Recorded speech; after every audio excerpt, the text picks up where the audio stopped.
That's the whole tragic point, my friends.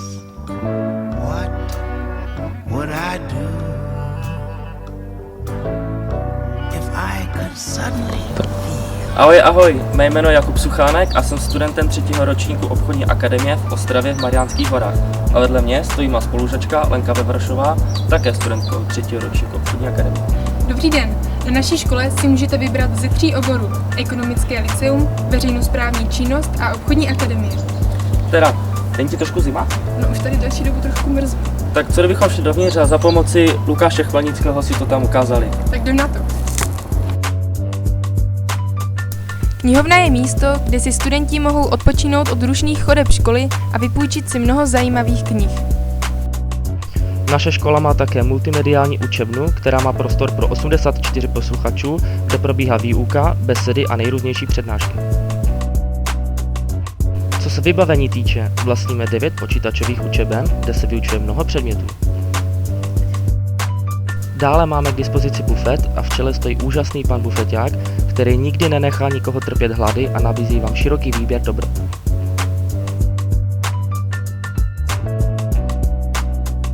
Můžete zde také navštívit jednu ze 2 posiloven, které vám jsou k dispozici vždy po vyučování.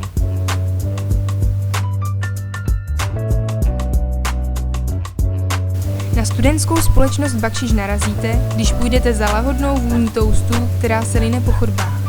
Studenti zde zavádějí teoretické poznatky do praxe tím, že zde reálně podnikají v občerstvení. Jakou zkušenosti přinesla studentská firma do budoucna zkušenosti? No konečně to není vlastně jenom sezení vlastně ve třídě, učení se, ale je to konečně i nějaké využití v praxi, takže vedeme si své účetnictví, je to někdy celkem jako záhul, ale myslím si, že je to pro nás prostě nějaká zkušenost do života. A přináší vám to nějaké zisky, nebo to máte pro zábavu? Určitě zisky máme a máme to i pro zábavu prakticky a myslím si, že máme celkem nám to dobře šlape, takže zatím to bude. Zatím to jde, ještě máme 3 měsíce před sebou.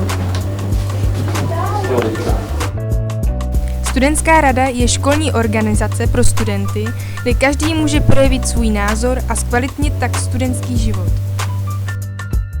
Už 3. rokem pořádá naše škola mezinárodní veletrh fiktivních firem, který můžete navštívit 24. března na Černé louce v Ostravě. Naši studenti také velice rádi cestují a proto jim škola nabízí mnoho zahraničních exkurzí, jakými jsou Benelux, Francie, Švýcarsko, Rakousko, Španělsko a mnoho dalších zajímavých zemí.